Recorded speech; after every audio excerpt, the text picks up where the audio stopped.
Welcome to Lecture 3 of our comprehensive APA-style series, Paper Organization and Heading Structure. In the previous lectures, we've established the foundational principles of APA style and mastered the technical formatting requirements that create professional documents. Now, we're exploring the organizational backbone that makes academic writing clear, accessible, and logically structured. This lecture focuses on the systematic approach to organizing academic papers through proper heading structure and logical content arrangement. We'll master all 5 levels of APA headings, understand title case capitalization rules, and learn how to organize paper elements for maximum reader comprehension and accessibility. The organizational skills you'll develop today are crucial for creating academic work that guides readers smoothly through complex ideas and demonstrates your understanding of scholarly communication conventions. By the end of this session, you'll have complete mastery of heading structure and paper organization that will serve you throughout your academic and professional career. The 5 levels of APA headings. Complete system. APA style provides 5 distinct levels of headings that create a clear hierarchy of information in your academic papers. Think of these heading levels as your paper's navigation system. They tell readers exactly where they are in your argument and how different sections relate to each other. Understanding all 5 levels and their proper formatting is essential for creating professional academic documents. Level 1 headings represent your major sections and receive the most prominent formatting. Level 1 headings are centered on the page, formatted in bold, and use title case capitalization. These headings typically introduce major divisions of your paper, such as literature review, method, results, or discussion. The centered alignment and bold formatting make Level 1 headings impossible to miss, which is exactly what you want for your paper's primary organizational divisions. When writing Level 1 headings, center them horizontally on the page with no additional spacing above or below beyond your standard double spacing. The heading should stand alone on its line, followed by your paragraph text beginning on the next line.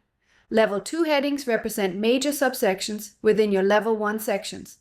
These headings are left-aligned, formatted in bold, and use title case capitalization.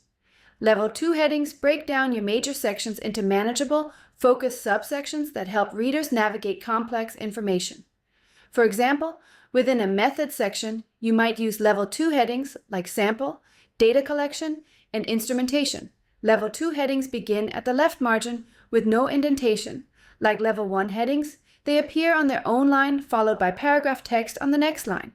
The left alignment distinguishes Level 2 headings from the centered Level 1 headings while maintaining clear visual hierarchy.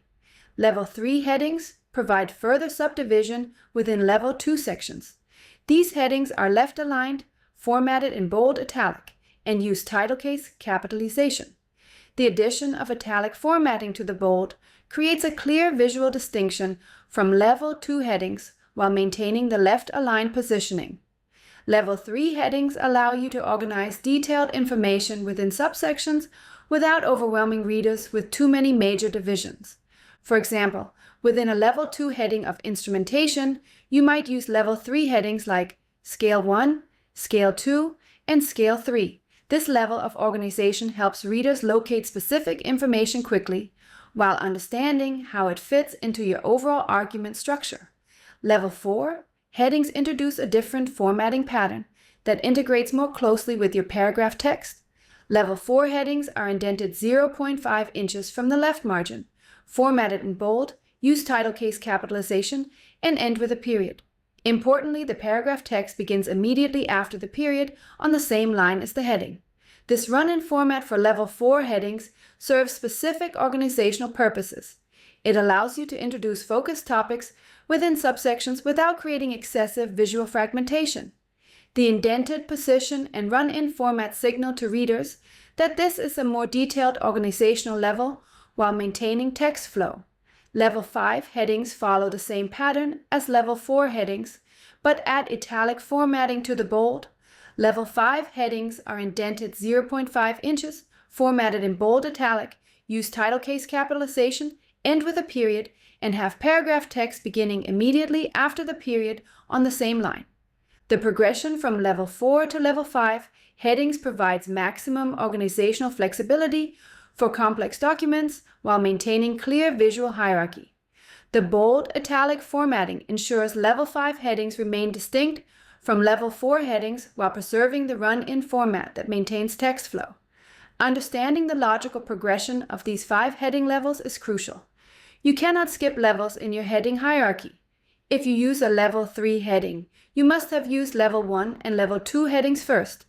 This hierarchical logic ensures your paper's organization follows clear, logical patterns that readers can follow easily. Most academic papers use only 2 or 3 heading levels. Simple course papers might use only Level 1 headings for major sections. More complex papers might use Level 1 and Level 2 headings. Research papers and lengthy documents might require Level 3 headings. Level 4 and Level 5 headings are typically reserved for very complex documents, like dissertations or comprehensive research reports. Title case capitalization rules. Title case capitalization is one of the most frequently misunderstood aspects of APA style, yet mastering these rules is essential for professional heading presentation. Title case involves capitalizing specific words while leaving others in lowercase, following systematic rules that ensure consistency and readability. The fundamental principle of title case is to capitalize major words while leaving minor words in lowercase. However, the definition of major and minor words follows specific guidelines that eliminate guesswork and ensure consistency across all your academic writing. Always capitalize the first word of any heading, regardless of what type of word it is. This rule applies even if the first word would normally be lowercase according to other title case rules. Similarly, always capitalize the last word of any heading, again, regardless of its normal capitalization status. These rules ensure that headings begin and end with appropriate emphasis. Capitalize all major words, which include nouns, verbs, adjectives, adverbs, and pronouns. These content words carry the primary meaning of your heading and deserve capitalization emphasis. Examples include words like social, media, academic, performance, research, analysis, development, and implementation. Capitalize any word that contains 4 or more letters, regardless of its grammatical function. This rule provides a simple guideline that covers most content words while ensuring consistency. Words like with, from, through, and about receive capitalization because they meet the 4-letter minimum. Capitalize words that follow colons, even if they would normally be lowercase. This rule ensures that subtitle elements receive appropriate emphasis and maintains consistency in complex headings. For example, in the heading Social Media Research, Effects on Academic Performance, both effects and academic are capitalized. Do not capitalize articles unless they are the first or last word of the heading. Articles include a, an, and the. These words provide grammatical structure but don't carry primary meaning, so they remain lowercase in most positions. However, remember that first and last word rules override this guideline. Do not capitalize short prepositions of 3 letters or fewer unless they are the first or last word. Short prepositions include in, on, at, to, of, for, by, up, and off. These words connect other elements but don't carry primary meaning. Longer prepositions like through, between, during, and within are capitalized because they exceed 3 letters. Do not capitalize short conjunctions unless they are the first or last word. Short conjunctions include and, but, or, nor, for, so, and yet. These words connect ideas but don't carry primary meaning in headings.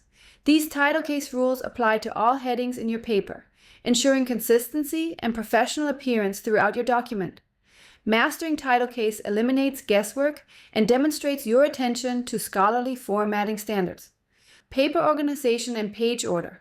The organization and page order of APA-style papers follows a logical sequence that reflects how readers naturally process academic information. Understanding this sequence ensures your papers present information in the most effective order and meet professional standards for scholarly communication. Every APA-style paper begins with a title page, which is always page 1. The title page serves as your document's professional introduction, providing essential identifying information and creating readers' first impression of your work. The title page includes your paper title, author information, institutional affiliation, and any additional elements required by your specific context, such as course information for student papers or author notes for professional papers. The title page formatting differs between student and professional papers, but the principle remains the same. Provide clear identification and create a professional first impression. The title should be concise yet descriptive, typically no more than 12 words, and should clearly indicate your paper's focus and scope. If your paper includes an abstract, it appears on page 2 immediately following the title page. The abstract provides a complete summary of your paper in 150 to 250 words, allowing readers to quickly understand your research question, methodology, key findings, and implications. Not all papers require abstracts. They're typically used for research papers, dissertations, and journal submissions, but not usually for course papers unless specifically requested. When an abstract is present, it appears on its own page with the centered heading Abstract, followed by a single paragraph that summarizes your entire paper. The abstract helps readers decide whether to read your full paper and provides a roadmap for understanding your work's contribution to scholarly knowledge. Your main text begins on page 2 if you don't have an abstract, or page 3 if you do include an abstract. The main text contains your actual paper content, your introduction, body paragraphs, analysis, and conclusion. This is where you develop your arguments, present evidence, and demonstrate your understanding of the topic. The main text should follow logical organizational patterns appropriate to your paper type. Course papers typically use introduction, body, and conclusion structures. Research papers follow introduction, method, results, and discussion patterns. Literature reviews might use thematic or chronological organization. The key is choosing an organizational pattern that serves your content and helps readers follow your logic. References always begin on a new page immediately after your main text ends. The reference list provides complete bibliographic information for every source you cited in your paper, formatted according to specific APA style requirements. The reference page uses the centered heading References and lists all sources in alphabetical order by the first author's last name. The reference list demonstrates the scholarly foundation of your work and allows readers to locate and verify your sources. Every citation in your text must have a corresponding reference, and every reference must be cited in your text. This correspondence ensures academic integrity and supports the scholarly conversation your paper joins. Tables, when present, each appear on separate pages following the reference list. If you have 3 tables, you'll have 3 separate pages, each containing one table with its number, title, content, and notes. Tables present numerical or textual information that's too complex for effective text description, or when you need to show relationships between multiple data points. Figures also appear on separate pages, following any tables. Like tables, each figure receives its own page with appropriate numbering, title, image, and notes. Figures include charts, graphs, photographs, diagrams, maps, or any visual representation that enhances understanding beyond what text alone can achieve. Appendices, when included, appear last in your document, with each appendix beginning on a new page. Appendices contain supplementary material that supports your paper, but would interrupt the flow if included in the main text. Examples include detailed statistical analyses, complete survey instruments, extensive data sets, or additional examples that provide context without cluttering your main argument. This organizational sequence ensures that readers encounter information in the most logical order: identification, summary, main content, source documentation, supporting data, visual aids, and supplementary materials. Each element serves specific purposes in scholarly communication while contributing to the overall effectiveness of your academic work. Strategic heading use and accessibility. Strategic heading use involves more than simply following formatting rules. It requires understanding how headings serve readers and contribute to effective communication. Proper heading use enhances readability, supports comprehension, and ensures your writing is accessible to diverse audiences, including people with disabilities. Most academic papers effectively use only 2 or 3 heading levels, even though APA style provides 5 levels. The key is matching your heading structure to your content's complexity and your reader's needs. Simple course papers might use only level 1 headings to mark major sections like literature review, analysis, and conclusion. More complex papers might add level 2 headings to break major sections into focused subsections. Avoid over-organizing your content with excessive heading levels. Too many heading levels can fragment your writing and make it difficult for readers to follow your overall argument. Generally, if you find yourself needing level 4 or level 5 headings, consider whether your paper might be better organized with fewer, more substantial sections. The principle of parallel structure applies to heading creation. Headings at the same level should follow similar grammatical patterns and represent comparable types of content. For example, if one level 2 heading is methods, other level 2 headings should be similarly structured, such as data analysis and results, rather than mixing noun phrases with complete sentences. Headings should be descriptive and informative, giving readers clear expectations about the content that follows. Avoid vague headings like introduction or body in favor of specific headings that indicate your actual content, such as literature review or analysis results. Never use a single subheading within a section. If you have a level 1 heading, you need at least 2 level 2 headings within that section or no level 2 headings at all. This logical principle ensures that your organizational structure makes sense. You can't subdivide something into only one part. Accessibility considerations make proper heading structure crucial for inclusive communication. Screen readers used by visually impaired individuals rely on heading structure to help users navigate documents efficiently. When you use proper heading hierarchy, you're creating a navigation system that allows screen reader users to jump between sections, understand document organization, and locate specific information quickly. Proper heading structure also benefits readers with learning differences, attention difficulties, or those for whom English is a second language. Clear organizational signals help all readers process complex information more effectively and reduce cognitive load during reading. Consider your headings as a document outline that should make sense when read independently. Readers should be able to scan your headings and understand your paper's basic structure and argument flow. This scanning ability helps busy readers determine which sections are most relevant to their needs and interests. Heading frequency should balance organization with readability. As a general guideline, aim for headings every 2 to 4 pages in longer documents, or every major conceptual shift in shorter papers. Too many headings can fragment your writing, while too few can leave readers lost in lengthy, undifferentiated text. When revising your papers, review your heading structure separately from your content.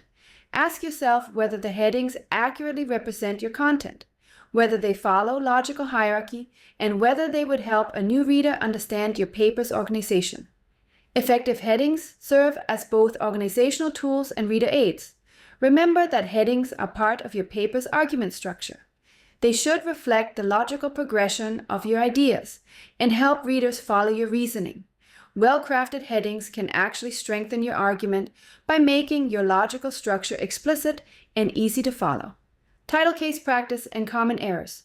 Let me address the most common title case errors and provide you with practical strategies for avoiding these mistakes. Understanding these frequent pitfalls will help you apply title case rules consistently and professionally. The most common error involves inconsistent application of the 4-letter rule. Remember that any word with 4 or more letters should be capitalized regardless of its grammatical function. Words like with, from, through, about, and between all require capitalization because they meet or exceed the 4-letter threshold. Another frequent mistake involves prepositions and conjunctions. Students often memorize that prepositions and conjunctions should be lowercase, but forget that this rule applies only to short prepositions and conjunctions. Longer prepositions like during, throughout, regarding, and concerning should be capitalized because they exceed 3 letters. The colon rule frequently causes confusion. Always capitalize the first word following a colon in headings, even if that word would normally be lowercase. This rule ensures that subtitle elements receive appropriate emphasis and maintains consistency in complex headings. Articles present another common challenge. Remember that a, an, and the remain lowercase unless they appear as the first or last word of the heading. Don't let familiarity with these common words lead you to capitalize them inappropriately in mid-heading positions. Compound words and hyphenated terms require special attention. In hyphenated compounds, capitalize both elements if they would individually meet capitalization criteria. For example, self-directed learning capitalizes both self and directed because both are major words. Here's a practical strategy for checking your title case. Read through your heading and identify each word's function and length. Apply the rules systematically rather than relying on intuition. When in doubt, consult the specific APA-style guidelines or use reliable online title case converters that follow APA-style rules. Create a personal reference list of commonly used words in your field and their proper capitalization in title case. This reference will speed your heading creation and ensure consistency across all your academic work. Integration and professional standards. The organizational principles we've covered in this lecture work together to create academic papers that are clear, accessible, and professionally structured. Proper heading hierarchy, accurate title case, and logical page organization demonstrate your understanding of scholarly communication conventions and your commitment to reader-centered writing. These organizational skills support the larger goals of academic writing: clear communication, logical argument development, and accessible presentation of complex ideas. When you organize your papers systematically, you're showing respect for your readers' time and cognitive resources while demonstrating your own analytical thinking. The heading structure you create becomes a roadmap that guides readers through your ideas and helps them understand how different sections relate to your overall argument. This organizational clarity can actually strengthen your arguments by making your logical structure explicit and easy to follow. Remember that organization is not just about following rules, it's about effective communication. The best academic papers use organizational structure strategically to support their arguments and enhance reader comprehension. Your heading choices should reflect your content's logical development and help readers process complex information efficiently. As you develop these organizational skills, they'll become natural parts of your writing process. You'll begin planning your heading structure during the outlining phase, using organizational principles to clarify your own thinking as well as your readers' understanding. Conclusion and transition. Excellent work mastering the organizational backbone of professional academic writing. You now understand all 5 levels of APA headings, title case, capitalization rules, logical page organization, and strategic heading use that enhances both readability and accessibility. These organizational skills provide the structural framework that will support everything we cover in subsequent lectures. In Lecture 4, we'll focus on the writing style principles that bring your organized content to life. The 3 pillars of continuity, precision, and conciseness that transform good organization into exceptional scholarly communication. The organizational mastery you've developed today will serve you throughout your academic career. Every paper you write will benefit from this systematic approach to structure and hierarchy. Remember to plan your heading structure during your outlining process and use organizational principles to clarify your thinking as well as your presentation. Thank you for joining me for Lecture 3.